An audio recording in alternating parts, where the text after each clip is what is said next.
What happens when an HOA president turns a homeowner's backyard into a fake cemetery while they're away, only to unearth classified FBI secrets that make the government owe the family millions? This is the shocking true story of one woman's battle against suburban corruption and the buried legacy that changed everything. Before we begin, make sure to hit that subscribe button so you never miss stories like this. I returned from Nepal to find my backyard transformed into a graveyard by my power-hungry HOA, only to discover they'd unearthed my grandfather's secret FBI documents buried beneath my tool shed. When Agent Jackson revealed I legally owned the intellectual property the FBI had been using for decades, I had to wonder just how far would Karen Thompson and her minions go when they realized they'd picked the wrong homeowner to mess with. My suitcase thudded onto the porch as I fumbled for my house keys. After a year studying with monks in Nepal, I couldn't wait to see my garden. The flight had been long, my muscles ached, and all I wanted was to collapse into my own bed. That's when I heard it, the unmistakable sound of shovels digging into earth. I rushed around the side of my house and froze. 5 strangers in matching blue vests were digging holes all over my backyard. My beautiful roses were gone, my vegetable patch destroyed, and in their place stood small granite markers arranged in neat rows. "What are you doing?" I shouted, dropping my backpack. "Get off my property." The workers looked up, confused. A woman in a crisp pantsuit marched toward me, clipboard in hand.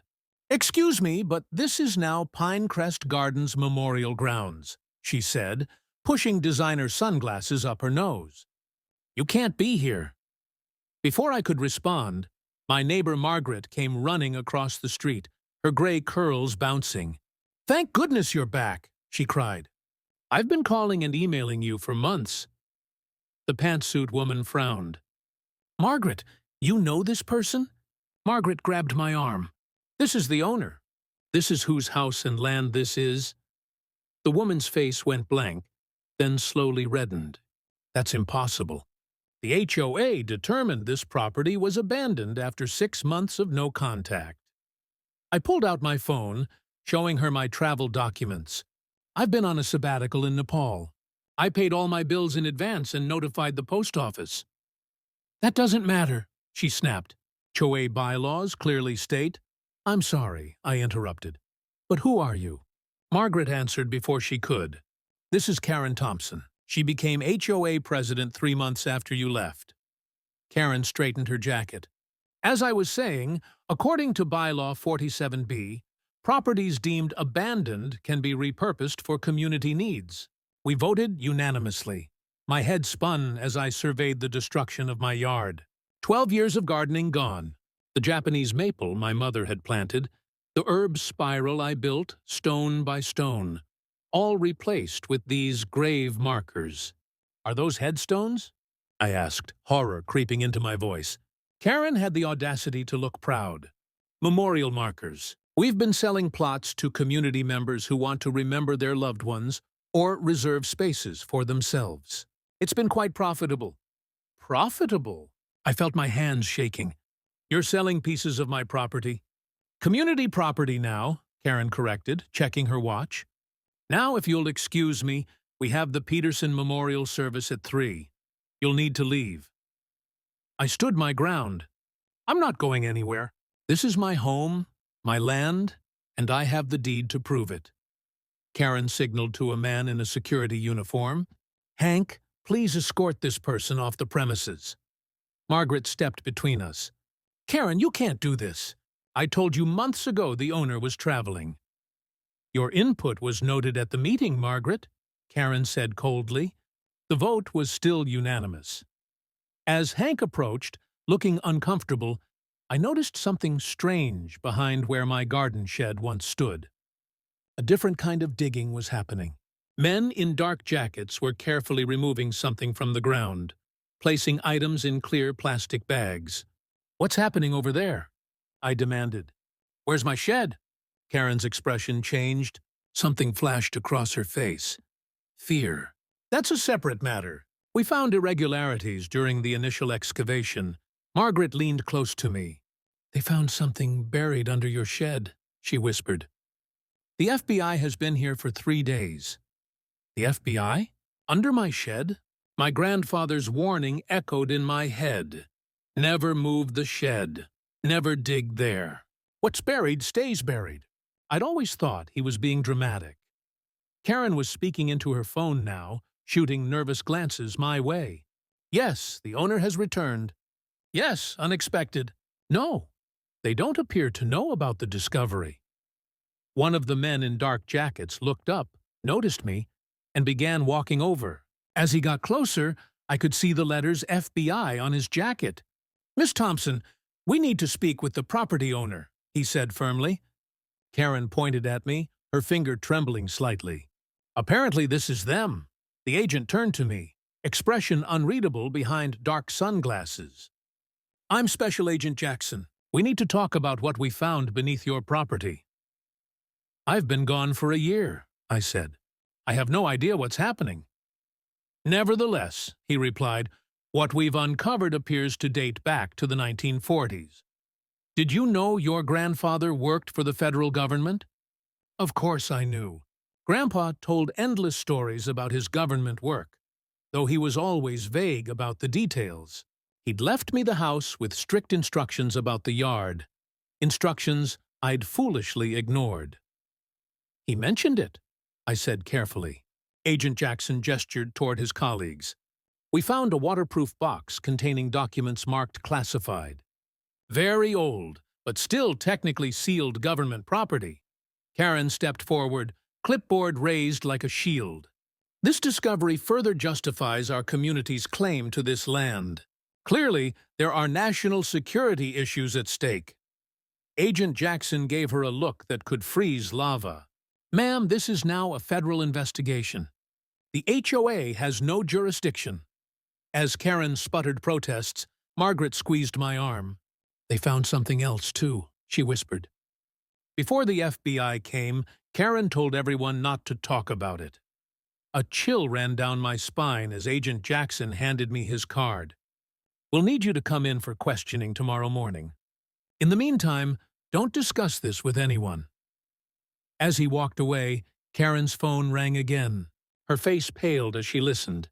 "What do you mean we don't have proper permits for the memorial garden?" "We're the HOA. We don't need—" She stopped listening. "What document from 1947? That's impossible." She glared at me with such hatred I took a step back. "This isn't over," she hissed, before storming off toward a group of confused-looking memorial service attendees. Margaret helped me gather my bags. Come stay with me tonight. Your utilities might be off, and honestly, I don't trust Karen not to try something."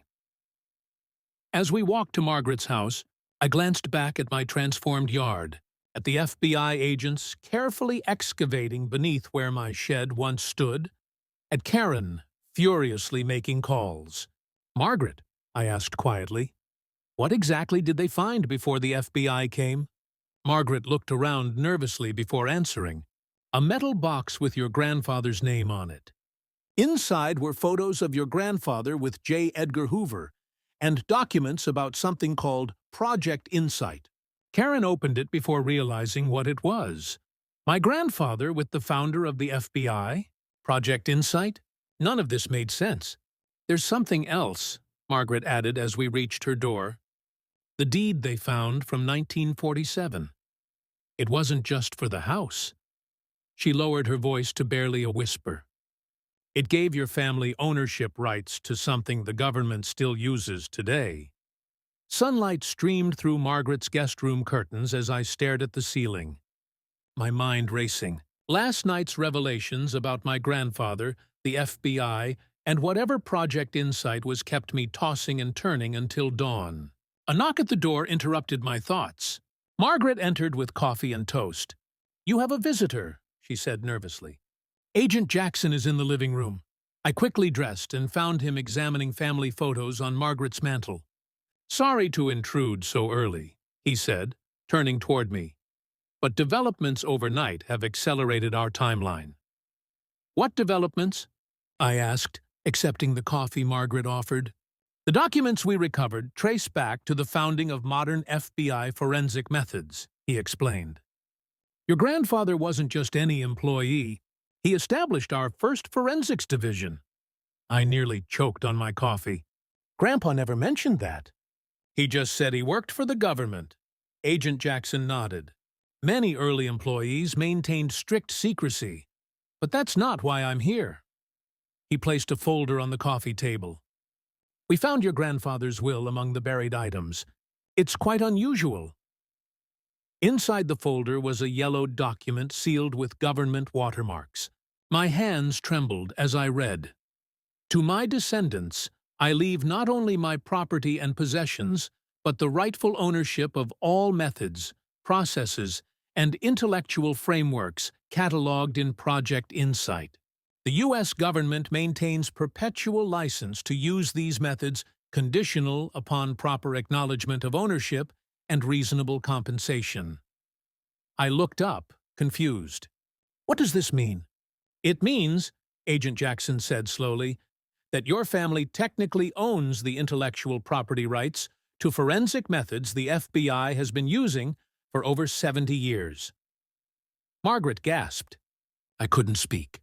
According to our legal team's preliminary assessment, he continued, your grandfather structured this arrangement so that ownership would remain private, but compensated. Records indicate payments stopped in the 1970s when your family couldn't be located after your grandfather died. My mind reeled. So the FBI owes my family money? Potentially substantial sums? He acknowledged. But that creates complications with your current situation. Through the window, I could see Karen Thompson and 3 men in suits marching toward Margaret's house. That would be the HOA lawyer and real estate developer, Agent Jackson said, checking his watch. Right on schedule. The doorbell rang. Margaret hesitated, but I nodded for her to answer. Karen burst in, followed by the suits. There you are, she said, spotting me. Your presence is requested at an emergency HOA meeting this afternoon. We're voting on final disposition of your former property. Former? I challenged. I still hold the deed. One suit stepped forward. Harold Myers, HOA attorney. According to Bylaw 47B, your property was legally transferred to community ownership after 6 months of abandonment. I didn't abandon it, I countered. I was on a sabbatical and had paid everything in advance. Unfortunately, Myers continued smoothly, notification requirements in Section 12A were fulfilled when notices were posted on your door and published in local papers without response. The transfer proceeded legally. Karen smiled triumphantly. The memorial garden stays. Agent Jackson cleared his throat. Actually, there's a federal interest in this property that supersedes HOA bylaws. Karen's smile faltered. This is a local matter. Not anymore, Jackson replied, producing his badge. The items recovered relate to ongoing federal operations and fall under national security protections. The second suit looked alarmed. What items? The HOA wasn't informed. Exactly, I interrupted. You began digging without proper archaeological surveys or permits, disturbing historically significant artifacts. Karen's face reddened. We followed all required procedures, including permits for establishing a commercial cemetery. I asked innocently. The third suit, clearly the developer, paled. Commercial? You said this was a community memorial garden, not a commercial venture. Karen shot him a warning look. It's a community service with suggested donations for maintenance. Interesting, Agent Jackson mused. Because we have record of payment transactions to Pinecrest Gardens HOA for memorial plots totaling over $200,000 in the past 3 months. Harold Myers adjusted his tie nervously. I should review those transactions before further discussion. You do that, I said. Meanwhile, I've been doing some reviewing myself. I pulled out my phone, showing emails I discovered in my inbox overnight. These messages from concerned neighbors, sent while I was away, mention you specifically rejected their information about my travel plans. Karen, Margaret stepped forward. I told the entire board he was in Nepal at the monastery retreat. I showed them the farewell email with contact information. Karen's composure cracked. The board voted. It's done. Under false pretenses, I replied. You deliberately withheld information to get your memorial garden approved. The developer looked between Karen and me. Is this true? Of course not, Karen snapped. This is all a misunderstanding that we can resolve at the emergency meeting. About that meeting, Agent Jackson interjected. Federal agents will be present to discuss the classified materials recovered and the implications of disturbing a protected historical site. Karen's phone buzzed. She checked it, and her face went from red to white. Problem? I asked. Nothing, she said too quickly, but I glimpsed the message. We know about the money. Meeting cancelled. The developer checked his own phone and frowned. I've just received notice that all Pinecrest HOA accounts have been frozen pending investigation. Karen's eyes darted around like a cornered animal. That's impossible. On whose authority? Mine, said a new voice from the doorway. We all turned to see an older woman in a formal black suit flanked by two more agents. Agent Jackson stood straighter. Director Morris, we weren't expecting you personally. The director nodded briefly to Jackson before fixing her gaze on me. When a report crossed my desk that David Williams's grid had been found, I had to come myself. Your grandfather saved my father's career with his forensic innovations. She turned to Karen, who had gone completely pale. As for the frozen accounts, that's standard procedure when we discover embezzlement of federal funds. Federal funds? Karen stammered. We haven't touched any federal money.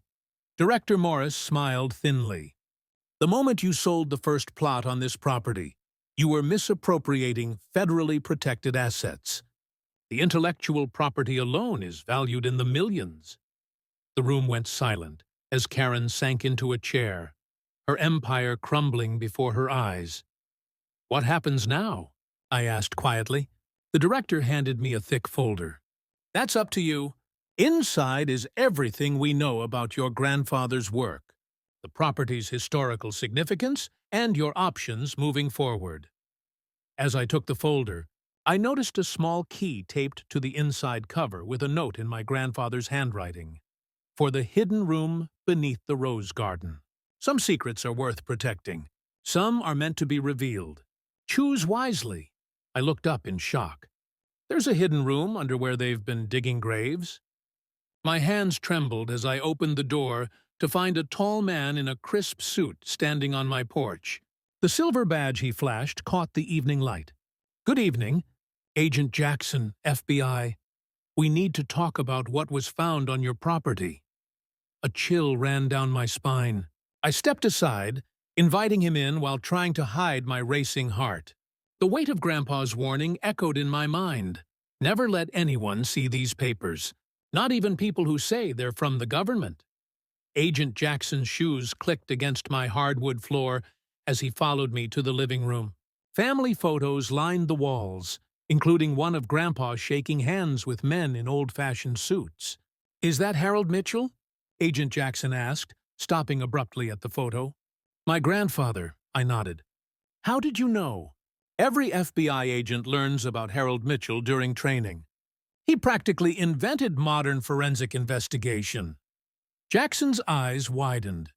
Wait, you're Harold Mitchell's grandchild? I gestured toward the couch. Please sit. Would you like some coffee? While I prepared drinks in the kitchen, I watched Agent Jackson through the doorway. He studied the room carefully, his gaze lingering on Grandpa's old desk in the corner. Those documents the HOA uncovered, Jackson said as I returned with mugs. They detailed founding operational procedures still partly in use today. Your grandfather created the blueprint for how we investigate crimes. I set down the cups harder than intended. Those papers belong to my family. The HOA had no right to dig them up or call you. Actually, they didn't call us. A contractor recognized some government seals and reported it. Jackson leaned forward. But here's what I don't understand. Why were classified documents buried under your tool shed? My heart pounded. This moment would decide everything. I walked to Grandpa's desk, unlocked the hidden drawer, and removed the leather folder I'd never shown anyone before. My grandfather died. He gave me these. I placed the folder on the coffee table. His will, the deed to this property, and documentation transferring ownership of all his intellectual property to me. He said someday someone might come looking and I should be ready. Jackson carefully examined each document, his expression growing more shocked with each page. The legal language was crystal clear. Harold Mitchell had retained ownership rights to his methods and innovations, licensing them to the government with specific terms. "Ma'am, do you realize what this means?" Jackson finally spoke, voice barely above a whisper. "The FBI has been using proprietary methods that legally belong to you for decades." The room fell silent as we both processed this revelation. Through my window, I noticed Karen and her husband Tom standing across the street, watching my house with phones pressed to their ears. "Your HOA friends seem very interested in my visitor," I said, nodding toward the window. Agent Jackson glanced outside and frowned. "I recognize that behavior. They're calling everyone they know with connections, trying to figure out what's happening." He gathered the documents carefully. "The HOA has no idea who they're messing with, and neither did we until today." As he prepared to leave, Jackson paused at the door. "Miss Mitchell, what do you want from this situation? You could make things very difficult for the Bureau." "I want my property restored, and the HOA to leave me alone," I answered honestly. "I don't want money or trouble. I just want my home back." Jackson nodded slowly. "I need to take these documents to my superiors. This changes everything about our approach." He handed me his card. "Don't speak to anyone else about this until you hear from me, and whatever you do, don't give the HOA any more information." As his car pulled away, neighbors peeked from behind curtains all along the street. Margaret hurried over from next door, concern written across her face. "What did the FBI want?" she whispered. "Karen's telling everyone you're being investigated for something terrible." I smiled for the first time in days. "Actually, Margaret, it looks like my grandfather left me more than just this house. He left me a way to fight back. That night I couldn't sleep. The knowledge that I held legal leverage against both the FBI and the HOA filled me with both power and anxiety. What would Grandpa want me to do with this unexpected inheritance? The answer came just before dawn, along with a new determination. The HOA thought they could bully me, because I lived alone and kept to myself. They were about to discover how wrong they were. What no one knew was that before my sabbatical in Nepal, I'd worked as a paralegal for 15 years. The legal documents spread across my bed weren't just family heirlooms. They were weapons in a battle I suddenly felt equipped to win. As the first light of day crept through my windows, I began to formulate a plan that would make Grandpa proud. But would I be brave enough to see it through when Karen Thompson and her HOA allies unleashed their full power against me? The bright red refused stamp across my cease and desist letter made my blood boil. Karen's handwritten note at the bottom read, "The Pinecrest Gardens HOA has unanimously voted to fine you $500 daily until you stop interfering with community improvements. Please respect the wishes of your neighbors." I crumpled the paper, watching through my kitchen window as an elderly couple placed flowers beside a small headstone in what used to be my vegetable garden. The transformation of my backyard continued despite my protests. Benches installed, pathways laid, even a small fountain erected where my bird bath once stood. The ringing phone interrupted my anger. It was Agent Jackson. "Miss Mitchell, are you free to meet today? My superiors would like to discuss a proposal." Hours later, I sat in a downtown office building across from three people. Jackson, a woman introduced as the FBI's legal counsel, and a silver-haired man who seemed to command the room without speaking. "Ms. Mitchell," the older man began, "I'm Director Campbell. I knew your grandfather many years ago. He slid a folder across the table. We verified your ownership claims. The methods Harold developed and documented remain fundamental to our work, and you're legally entitled to compensation. The lawyer spoke next. We're prepared to offer you a substantial settlement for retroactive licensing, plus ongoing royalties. I don't want money, I replied, surprising myself with my confidence. I want my property restored and the HOA stopped. They're destroying my home while hiding behind community bylaws. Director Campbell exchanged glances with his colleagues. What if we could help with both problems? Your grandfather was important to this organization. We protect our own, and that extends to their families. The proposal they outlined was unprecedented.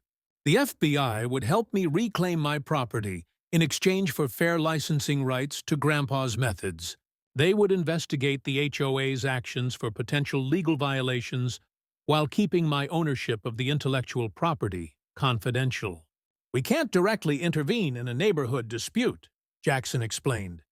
But we can look into permit violations, possible destruction of historically significant artifacts, and misrepresentation in official documents. As I drove home, my mind raced with possibilities. For the first time since returning, I felt hope. The sunset painted the sky orange as I turned onto my street and saw Tom Thompson standing in my driveway, face flushed with anger. I parked and stepped out cautiously. "Can I help you, Mr. Thompson?" "Whatever you're doing, stop it now," he shouted, stepping closer. Karen received 3 calls from Washington today. People asking questions about permits and historical registrations. Neighbors' curtains twitched in surrounding houses. I stood my ground, remembering Director Campbell's advice. Don't show fear. These types of bullies expect it. I'm simply protecting what belongs to me, I replied calmly. Perhaps the HOA should have researched this property before digging it up. Tom's finger jabbed toward my face. Listen carefully. Karen has connections you wouldn't believe. This neighborhood runs because of her work. You're nothing but a— Mr. Thompson, Jackson's voice cut through the tension as he appeared beside my car. I hadn't heard him pull up. We need to discuss your HOA's unauthorized excavation of federal property. Tom's face drained of color. Federal property? What are you talking about? Who are you? Jackson showed his badge.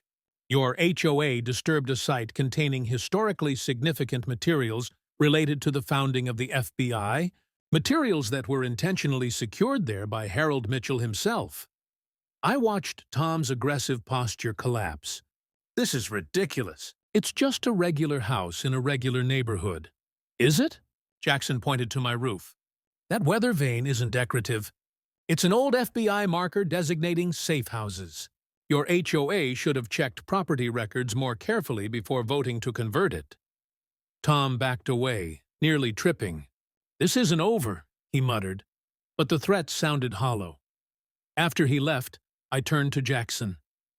There's no FBI marker on my roof. There is now, he replied with the faintest smile. Installed this morning while you were meeting with the director. Sometimes perception matters more than reality. That night, emergency text alerts pinged through the neighborhood, announcing a mandatory HOA meeting the following evening. Margaret called me immediately. Karen's furious. She's telling everyone you've threatened the neighborhood with government overreach. Some people are scared. I thanked her for the warning and spent the night preparing.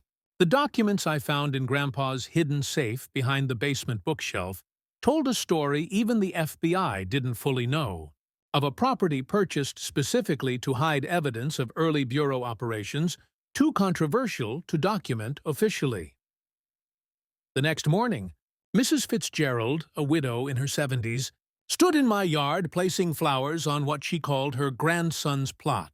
When I approached, her eyes filled with tears. "Please don't take this away," she begged. Karen promised we could remember our lost loved ones here. My Tommy has no other memorial. My anger at the HOA faltered, seeing her grief.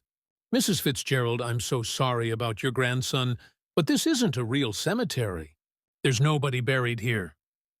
It feels real to me, she whispered. Karen said you were away so long you didn't care about this land anymore. Her words hit me hard. Had my year away made the neighborhood think I'd abandoned my home? Had Karen deliberately targeted my property because she thought I wouldn't return to fight? I helped Mrs. Fitzgerald arrange her flowers, then gently explained that while I couldn't allow my entire yard to remain a fake cemetery, I would support creating a proper memorial garden in the community park. Really? You'd do that even after everything? Her surprise made my heart ache. This isn't about punishing people who miss their loved ones, I assured her. It's about stopping those who abuse power. As she left, I noticed Tom Thompson taking photos from his car. The HOA was gathering ammunition for tonight's meeting. I needed to be ready. Agent Jackson called mid-afternoon. We found something interesting in the county records. The original property survey from 1947 shows your land extends 15 feet beyond the current fence, including the area the HOA uses for their annual duck race fundraiser. I smiled as a plan formed in my mind. That's fascinating. Would you happen to have a copy of that survey I could bring to tonight's meeting? Already on your porch, he replied, along with some other documents you might find useful. Director Campbell sends his regards. The package contained exactly what I needed to face Karen Thompson and her HOA allies. But as I prepared my presentation, doubt crept in. Was I taking this too far? Would fighting the HOA this way make me just as bad as them? Then I found the final item in the package, a newspaper clipping from 1947 showing my grandfather beside a newly planted oak tree in my yard. The caption read, FBI Forensics Pioneer Creates Community Memorial for Agents Lost in the Line of Duty. My property had indeed been a memorial once, but a real one with purpose and meaning, not Karen's manipulative fake graveyard. Tonight would determine whether I could reclaim that authentic history or lose my home forever to the HOA's power grab. Could I honor Grandpa's legacy while finding a solution that would heal rather than further divide my neighborhood? Cameras flashed as I walked into the Pinecrest Gardens Community Center. The emergency HOA meeting had drawn a bigger crowd than anyone expected. 3 local news vans parked outside. Karen's attempt to handle this quietly had backfired completely. That's her, someone whispered as I made my way down the aisle. The one fighting the graveyard. Karen stood at the podium, her knuckles white as she gripped the sides. Her perfect bob haircut seemed extra stiff today, just like her smile. Before we begin, I want to remind everyone that our community rules exist for a reason. Karen's voice shook slightly. Some people think they can disappear for a year and then question our decisions when they finally decide to come home. Murmurs rippled through the crowd. I noticed Margaret giving me a thumbs up from the 3rd row. President Thompson, I called out clearly. Maybe you should tell everyone about the certified letters I sent updating my address or the dues payments that mysteriously weren't processed. Karen's face flushed red. This meeting isn't about mail. It's about one selfish homeowner trying to ruin a beautiful memorial garden that's bringing comfort to dozens of families. Agent Jackson and 2 government lawyers stepped through the door behind me right on time. Actually, I said, standing up, this meeting is about something much bigger. I nodded to Agent Jackson, who connected his laptop to the projector. The room gasped as black and white photos filled the screen. My grandfather standing beside J. Edgar Hoover, cutting ribbons, receiving medals. What you're looking at is classified history, I explained. My grandfather established the FBI's Forensic Division in 1947. As thanks, the government deeded our family that specific plot of land because of what lies beneath it. Karen lunged for the microphone. This is ridiculous. She's making this up. Agent Jackson stepped forward. Mrs. Thompson, I'm Special Agent Jackson with the Federal Bureau of Investigation. I can confirm everything being said is accurate. More concerning is what our preliminary investigation has uncovered." The lawyer beside him opened a folder. "The HOA proceeded with excavation without proper permits. You disturbed protected historical artifacts. And most seriously, we have evidence suggesting HOA leadership falsified documentation claiming the property was abandoned." Karen's husband, Tom, jumped up. "You can't prove any of that." "Actually, we can," I said quietly, nodding to Margaret, who stood up holding a thick folder. "My neighbor has kept copies of every HOA meeting minute for the past decade, including the one where you, Tom, suggested using forged paperwork to seize my property after I rejected your lowball offer to buy it last year." The room erupted. Neighbors turned on each other, some defending Karen, others demanding answers. "Enough!" Karen screamed, her composure completely gone. "This neighborhood was perfect before you came back. We needed that land.